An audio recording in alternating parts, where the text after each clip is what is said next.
Hi, this is Usha. Welcome to Rathod's IAS classes. Today in this lecture, we are going to see current affairs of 4th July 2021. In this lecture, we are going to discuss 7 topics which are very much relevant to UPSC. So, let's get started with our discussion and let us see first topic. Title says Covaxin demonstrated 77.8% efficacy against symptomatic COVID-19. So this article mainly focusing about this Covaxin, and finally we got this phase 3 clinical trial results of this Covaxin. So this article will be important regarding health, which mainly comes under GS paper 2. So let us see this topic in a very great detail. So what you need to focus here? So you need to think about one dimension here. So this article mainly says that it is 93.4% effective when we are taking 2 doses of this Covaxin. But if you're talking about this WHO authorization, we didn't get authorization till now. So we need to think about this after seeing this data, whether WHO it is going to give this authorization for this Covaxin or not. So even though if you are talking about efficacy of Covishield, which is very much less compared to that of this Covaxin, so it got authorization from WHO. So now we need to think about whether WHO will be giving this authorization for this Covaxin or not. So if WHO it is giving authorization for Covaxin, so it will be very much helpful for India. And now let us see this topic in a very great detail. So first let us see context. So if you see context, it mainly says that Hyderabad-based Bharat Biotech India Limited published a long-awaited results of phase 3 trials of Covaxin. So as you all know, in India we are having 2 vaccine candidates. First one is Covishield, and this is by Serum Institute of India, and next one is Covaxin. So this Covaxin by Bharat Biotech, which is Hyderabad based company. And if you are talking about this Covaxin, it is one of indigenously developed COVID-19 vaccine. So now phase 3 results which mainly published. So in this phase 3, they mainly includes volunteers, about 25,800 volunteers, and spanning 25 hospitals across country. So if you see details, it mainly says that overall efficacy of 77.8% against the symptomatic COVID-19, and it is higher than overall 70.4% of efficacy which mainly reported of this AstraZeneca's Covishield vaccine. So if you are talking about efficacy, so when we are comparing with this Covishield and this Covaxin, so now Covaxin having more efficacy than compared to that of this Covishield. So overall efficacy is 77.8% against symptomatic COVID-19. And when we are taking this 2 doses of this Covaxin, which mainly shows 93.4% effective against severe disease and 63% protection against asymptomatic COVID-19. So these are some important data that you need to remember. And if you are talking about Delta variant, so this is also very much protective against this Delta variant. It is about 65%. So these are some important key highlights of this report. And now let us try to see some facts regarding this Covaxin. This Covaxin is India's only indigenous COVID-19 vaccine, and this vaccine mainly developed by Bharat Biotech Limited in collaboration with ICMR, Indian Council for Medical Research. And if you are talking about constituents and mode of action of this vaccine, so it is mainly inactivated vaccine. That means we are taking entire virus particles and we are inactivating by killing them. So because of this inactivating or killing, then it will destroy the ability of pathogen to replicate or to multiply in body. So after taking these virus particles, and what happen, our body will be detecting those antigens, and our body in response to that, it will generate antibodies. Okay. So in this way we can develop immune response. So one important advantage of this Covaxin over Covishield is it is also expected to target more than just a spike protein, and it also helps to develop response to nucleocapsid protein also. So this is gist of this topic. I hope it is clear. And now let us move on to next topic. Title says pregnant women eligible for vaccination. So it is statement which is given by Union Health Ministry. To understand this, let us see some background. So initially when we came up with this COVID-19 vaccine program, the health ministry said that there are some people, they should not take this vaccine. For example, pregnancy people, lactating people, children, etc. Right? So now this article mainly says that according to some guidelines which is given by National Technical Advisory Group on Immunization, now Union Health Ministry announced that pregnant women, they are eligible to take this vaccination. Okay, so this article again will be important regarding health and also comes under governance part, which mainly comes under GS paper 2. So now let us try to see this topic in a very great detail. So this article mainly focusing on pregnant women and vaccination, right? So if you see context, it mainly says that Union Health Ministry gave approval for pregnant women in India, and this pregnant women in India, they are now eligible to get vaccinated.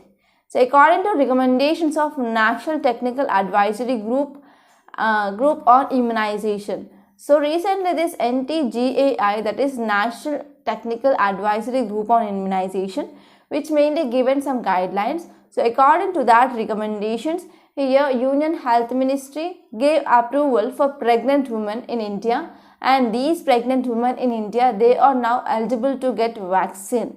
So if you are talking about some more details, it mainly says that women can now register on CoWIN, okay, and they can also go for walk into nearest vaccination center to get their vaccines. So why this decision taken? Because so during pregnancy in this 9 months, so COVID-19 infection during this pregnancy, that may result in some complications. For example, rapid deterioration of health of pregnant women, and there is also increased risk of severe disease and that will affect fetus also, and there is increased risk for preterm birth and as well as other pregnancy outcomes. And finally, it will also lead to increase in neonatal morbidity, that is death of neonates. So because of all these things, so we need to go for this vaccination that will be helpful for both mother and child. So because of this, our Union Health Ministry approved vaccination for this pregnant woman based on recommendations. So now let us try to see what are the factors of severe COVID-19 in pregnancy.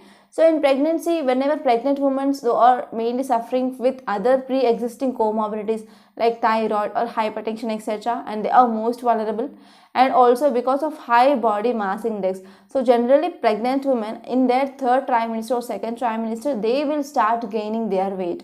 So because of this, we can also see high body mass index in those pregnant people.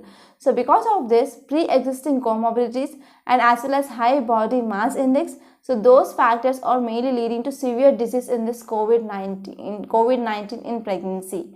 So because of this, vaccination will be very, very helpful. So what is significance of this move? So significance here is now this decision of Union Health Ministry empowers pregnant women to make an informed choice on taking this COVID-19 vaccination. So this is significance. And now let us move on to next topic. Title says China goes malaria free with multi-pronged health strategy. So this article mainly talking about what are the steps which are taken by China mainly to get this malaria free tag. So here you need to focus on this malaria.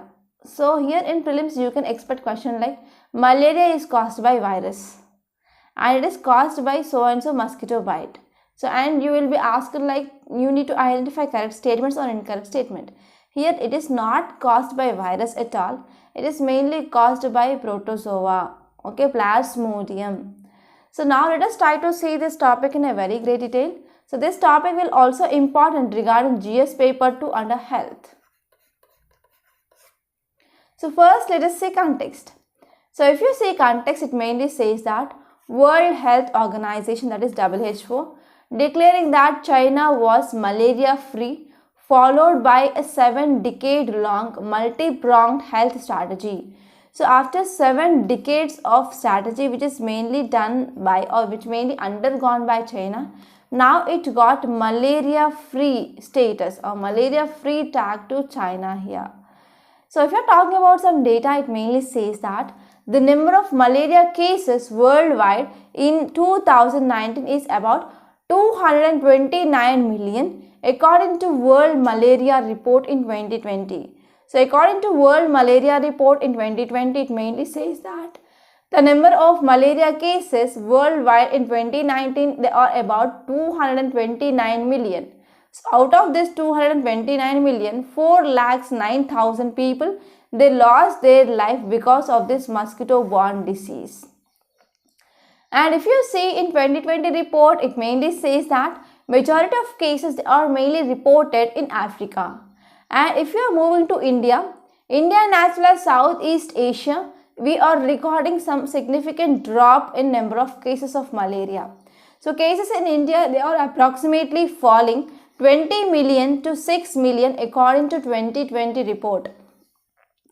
So this article mainly says that, so in India and as well as Southeast Asia, we are recording number of cases, they are decreasing. So to substantiate here, so cases in India, they fall approximately 20 million to 6 million according to 2020 report. Yes, this report is saying that yes, there is decreasing number of cases. And if you are talking about key highlights, WHO, World Health Organization, which said that China is the first country in Western Pacific region to be declared as malaria free in more than 30 years. There is no case which is recorded.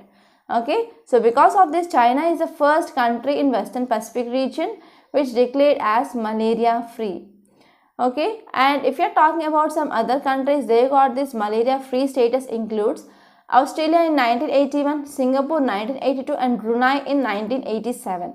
So why China got this malaria free status? Because of strong political commitment and as well as strengthening of national health system. So in this way here, these are some important reasons or factors that contribute for getting this status from China. So now let us try to see what are the steps which are taken. So first one is efforts that began in China in early 1950s itself. China was reporting millions of cases annually. So because of this, China in 1950s, it came up with this multi-pronged approach. So in this approach, they came up with anti-malarial drugs and also they targeted mosquito breeding grounds. So in this mosquito breeding grounds, they started with the spraying of insecticides. And China also came up with a national effort and it came up with 523 projects mainly regarding this mosquito. And in this national efforts, they started in 1967 and they involved more than 500 scientists from 60 institutes. And in 1970, they finally discovered artemisinin. Okay, artemisinin. So this artemisinin is one of anti-malarial drug. It is the most effective anti-malarial drug. And later on in 1980s, insecticides treated nets, they started distributing them widely. And about 2.4 million nets they are distributed by 1988. And because of all these steps, now the cases they began to come down or drop down. So number mainly fall to 5,000 annually by end of the following decade. So what happened after doing all these steps? So about 5,000 cases have been decreased every year. So later on they came up with the Global Fund to fight AIDS, TB and malaria, and this started in year 2003. And with this funds, China mainly started up or stepping in training, staffing, and they went for procuring of lab equipment and as well as medicines and mosquito control. Finally, these all steps that led to reduction in cases in China. And China also came up with 137 strategy. Okay, so what is this 137 strategy? So on one day they need to go for deadline report whether it is malaria or not. So after diagnosing, they need to confirm cases and they need to prevent spread of malaria within 3 days. Okay, for example, if there is any malaria patient is there and if there is any mosquito which is coming and biting this so and so person, and that mosquito which is mainly biting other fresh person or without any disease, then that will be transmitted, right? So in this way here, So we need to go for cutting down of spread of this malaria also. So that need to be done with by 3 days. And after that they will go for measures, and as well as they will stop spreading of this malaria within 7 days. So first day they will go for report, and second day they will by 3 days they will confirm and they will determine spread. Okay, they will go for confirming of case and they will start treatment within 3 days, and within 7 days they need to go for stop spreading of this malaria. So if you are talking about some facts regarding this malaria, so this malaria, it is a life-threatening mosquito-borne blood disease, and this mainly caused by Plasmodium parasite. So it is a parasitic disease, not bacterial or not viral. And this malaria mainly spreads through bite of infected female Anopheles mosquito. So you need to remember this mosquito name for sure. And if you are talking about this mosquito, and this malaria mainly found in tropical and subtropical areas of Africa, South America, and also even in Asia. So in these regions we can see this malaria which is mainly spreading. So now let us try to talk about symptoms. Symptoms mainly includes fever, flu-like symptoms, chills and headache, muscle aches and as well as tiredness. So these are normal symptoms of this malaria. So this is gist of this topic. I hope it is clear. And now let us move on to next topic. So if you see this image, you will get something into your mind. So this is supernova. Okay. So now let us try to see this topic. So this topic mainly talking about supernova explosion. So this topic will be important regarding science and technology, which mainly comes under your GS paper 3. And this topic will be important from prelims point of view. If you say context, it mainly says that electron captured supernova theorized for 40 years, but now we saw that electron captured supernova, and this mainly published in paper in Nature Astronomy. So in Nature Astronomy, a paper mainly published. So this paper, it is about electron captured supernova. So you need to understand what is electron captured supernova. So now let us try to see first details which are given in this topic. So details mainly says that supernova explosions, they can happen in different ways. Okay, so what is a supernova? Supernova, it is simply, we can say, like blasting of a star. So this mainly seen in the last stages of its life cycle. So when star, it is not light enough and to avoid collapsing under its own core mass, so not heavy enough to prolong its life, and they will die. Okay, so that will leads to electron captured supernova. So if you are talking about this electron captured supernova, so we are having nucleus. So whenever this nuclear mass is enough, then what happen? It will mainly drag electrons into it. So this phenomenon is called as electron capture. So after this electron capture, finally that will lead to burst of this star. That is called as electron captured supernova. Okay, so to understand this here, so this supernova explosions mainly happens in different ways. So first one here we can say electron captured supernova, and sometimes even when star which is not lighting enough and it is avoiding collapse under its own core mass also, but they are not heavy enough to prolong its life, and finally they will die here. So if you are talking about this electron captured supernova, some of electrons in oxygen, neon, magnesium core, they get smashed into their atomic nuclei, and that is called as electron capture. So that means nucleus will eat electrons. So because of this removal of electron, which mainly causes the core of star to buckle under its own weight and collapse. So because of this, what happened? Weight will be increased at nucleus. So because of this, that will leads to collapse of this star. So this is called as electron captured supernova. So here we have oxygen, neon and magnesium, and electrons will be pulled into its atomic nucleus, and finally that leads to blast. That is called as this electron captured supernova. So now let us try to understand what is a supernova. So it is a large explosion that takes place at the end of star's life cycle. So it is one of largest explosion that takes place in space. Okay. So this large explosion that takes place at the end of star's life cycle. So it is one of largest explosion that takes place in space. So this is gist of this topic. And now let us move on to next topic. Title says new source of gravitational waves detected. So this article mainly focusing on this gravitational waves. So this article will be again important regarding science and technology, which mainly comes under GS paper 3. So now let us try to see this topic in a very great detail. So context mainly says that scientists, they have for first time detected gravitational waves which are mainly produced by collision of neutron star and black hole. So whenever neutron star and black hole, they are colliding with each other, then that is leading to gravitational waves, and these gravitational waves are detected recently. So if you see some details of this article, it mainly says that recent finding or recent study mainly confirms that neutron stars, and whenever these are hitting with this black hole systems, that are releasing these gravitational waves. So whenever they are going for this study of neutron star black hole system, that will help answer many questions about cosmos, star formation, to expansion rate of our universe. So whenever we are studying this type of things regarding this gravitational waves, that will be mainly helpful to answer many questions regarding cosmos and as well as star formation, and as well as it also talks about expansion rate of our universe also.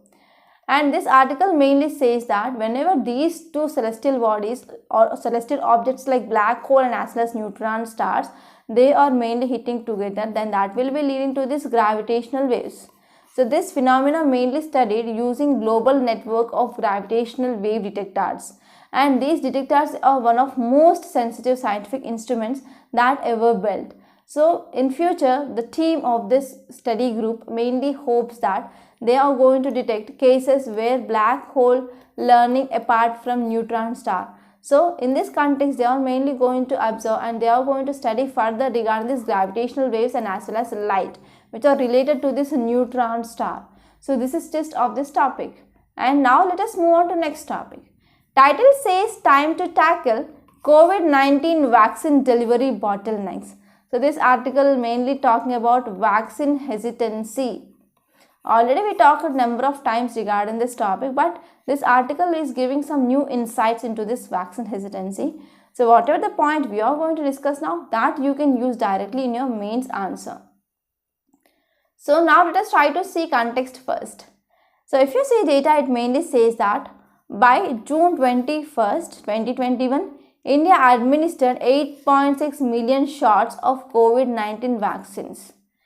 So here this mainly projected supply of vaccines around 210 million doses of COVID-19 from period of 21 June to 31st July. So between this 21st June to 31st July, if you are talking about production and supply of these vaccines, so there will be around 210 million doses of this COVID-19.